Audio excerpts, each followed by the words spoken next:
Hey Dr. Wright, so this is going to be my Loom submission for a history of U.S. feminisms. Sorry, it's like 2 o'clock in the morning. A history of U.S. feminisms by Rory Digger. And I actually really genuinely enjoyed this book. But I wanted to talk specifically about chapter 3 because it's what I have the most background information on as well, and specifically Betty Friedman. I've read actually The Feminine Mystique and did many projects on her in high school. But the second wave of feminism was women's strike for equality. Obviously, Betty Friedman was the first president of the National Organization for Women, or NOW, and also the author of The Feminine Mystique. She wanted to expand the rights and equality for women in combination with women gaining the right to vote in the 20s. Oppression was still prevalent, as it is now, surrounding women outside of their home. Healthcare, equal opportunities for education and employment, and affordable and accessible childcare are some examples of how the women in the 60s were striving for equality. The traditional social norms were challenged by the ideologies of feminism yet again. And at the entry of World War II, women were able to make great progress within family dynamics and occupational tendencies. Specifically, propaganda like Rosie the Riveter helped inspire women to leave their domestic realm and join the workforce. Things like nurses and even retail, it was a big deal. And it helped that the second wave of feminism coincided with other civil rights movements. People were finally starting to pay attention and listen to someone other than the rich white men in charge. Not much has changed. While the activists were treated horribly, not much has changed.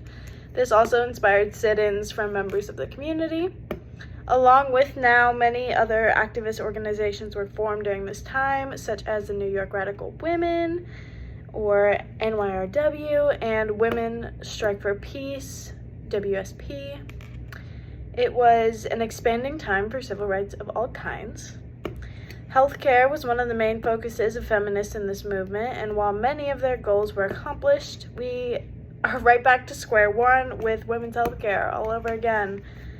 There were many discriminatory lawsuits filed over this time. These were often regarding age limits and hostile sexism. Thank you, Dr. Ains, for hostile sexism.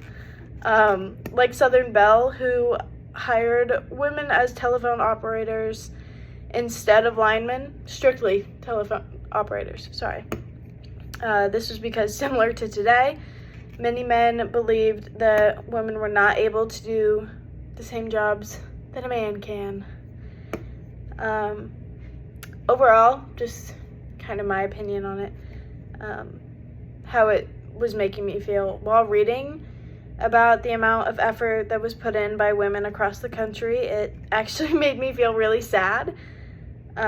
I feel like there's so much hatred in the world right now, and I don't think that anyone could agree on anything long enough to form a solution.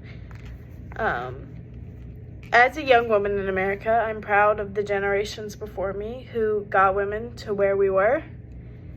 Then after June of 2020, it feels like the entire country has turned against women, even other women. Especially after this past election, when there was an overwhelming amount of people who decided that a felon and a rapist was better than having a woman of color inspire change. It's really disheartening to see how many women are against our own rights, our own healthcare, our own bodily autonomy.